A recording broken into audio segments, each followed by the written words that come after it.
నాకు ఇప్పటికీ అర్థం కానిది ఏంటంటే అతగాడు ఏదో మాట్లాడాడండి. 150 ఆర్గనైజేషన్స్ ఉన్నాయి విజయవాడ పరిధిలోని, సో దట్ నేను అందుకే ఇలా మాట్లాడాను అని దానికి ఏదో కొంచెం ఏదో టెంకరింగ్ ఇస్తున్నాడు. ఎందుకు సంథింగ్ ఇక్కడ ఇంకొకటి కూడా నాకు అర్థం కానిది ఏంటంటే దట్ కొమ్మినేని శ్రీనివాస్ ఆ డిస్కషన్ మాట్లాడేటప్పుడు సార్ ఇలా మాట్లాడితే మీ మీద పడతారేమో చూడండి అంటున్నాడే కానీ అరే నువ్వు మాట్లాడింది తప్పురా నాయనా, నువ్వు బ్యాక్ తీసుకో, సారీ చెప్పన్న పదం ఆ రోజు మాట్లాడలే. నేను మొత్తం చూసా.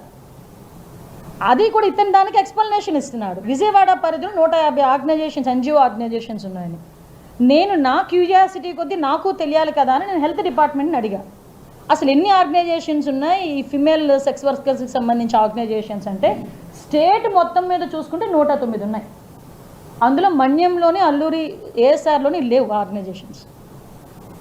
సో అంటే ఎలాగా ఆంధ్రప్రదేశ్ ప్రైడ్ని దెబ్బతీయడానికి వీళ్ళు ప్రయత్నం చేస్తున్నారన్న విషయాన్ని ప్రజలు కూడా అర్థం చేసుకోవాలి.